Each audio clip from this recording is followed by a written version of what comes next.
Wave theory of light physics के लिए game changer साबित हुआ। यूँ कहें इसने फिजिक्स के फॉर्म स्वरूप को ही बदल के रख दिया तो गलत नहीं होगा। 1637 में डिक्रेट्स ने अपने कर्पस्कुलर थ्योरी ऑफ लाइट के हेल्प से स्नेल्स लॉ को प्रूव किया। आइजैक न्यूटन ने अपने बुक ऑप्टिक्स में कर्पस्कुलर थ्योरी की डिटेल में चर्चा की।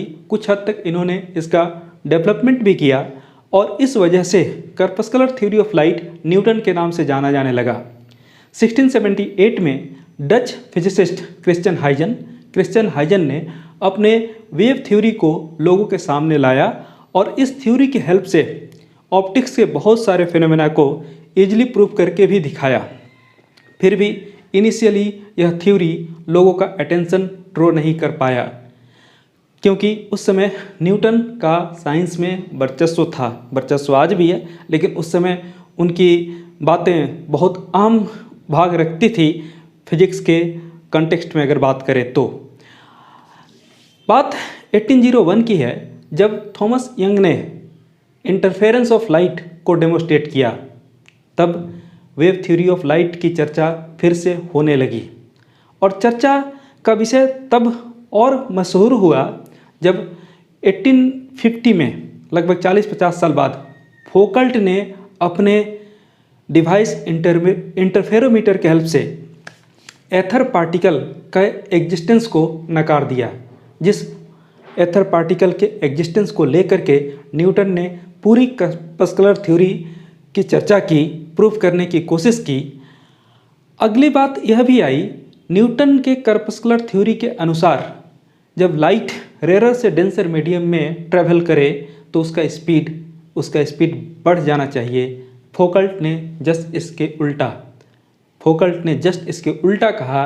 क्या कहा कि नहीं, स्पीड ऑफ लाइट घट जाता है और बाद में लोगों को इसका आभास हो चुका था कि कर्पस्कुलर थ्योरी में कहीं ना कहीं कुछ ना कुछ प्रॉब्लम है।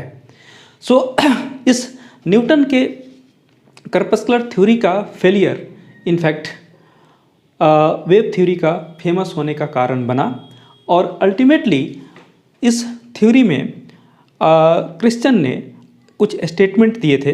इसे हाइजेंस एजम्पशन या हाइजेंस कंस्ट्रक्शन के नाम से भी जाना जाता है। जैसे कि पहला स्टेटमेंट आप देख रहे होंगे, each point on A wave front.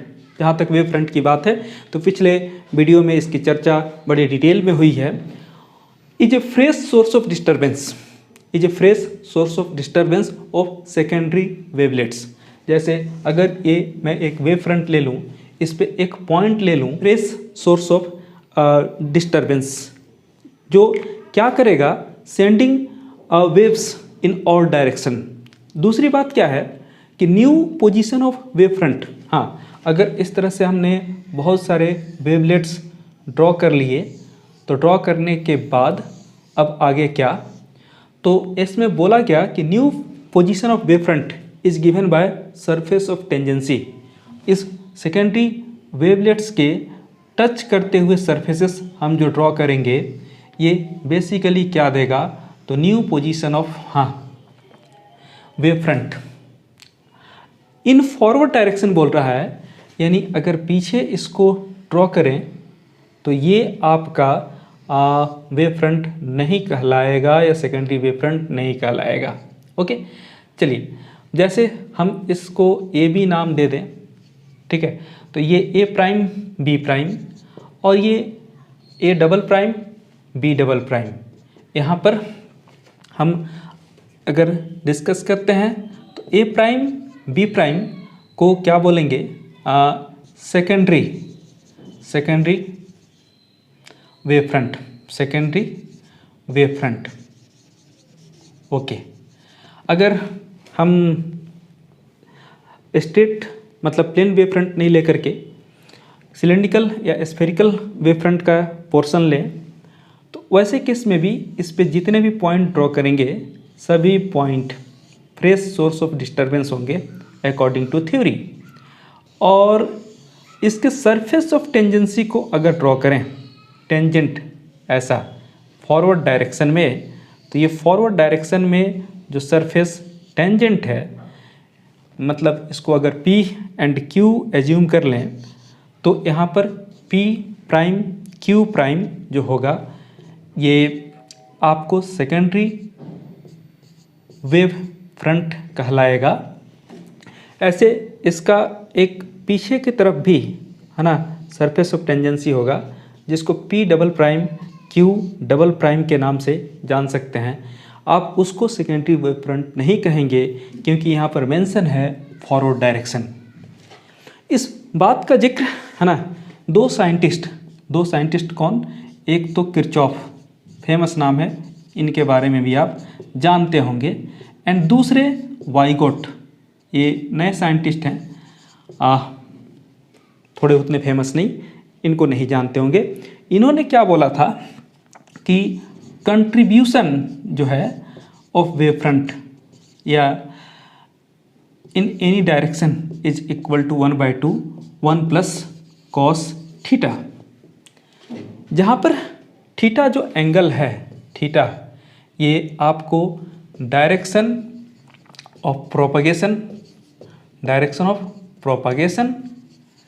And किसके बीच, तो नॉर्मल टू या परपेंडिकुलर टू वेव फ्रंट।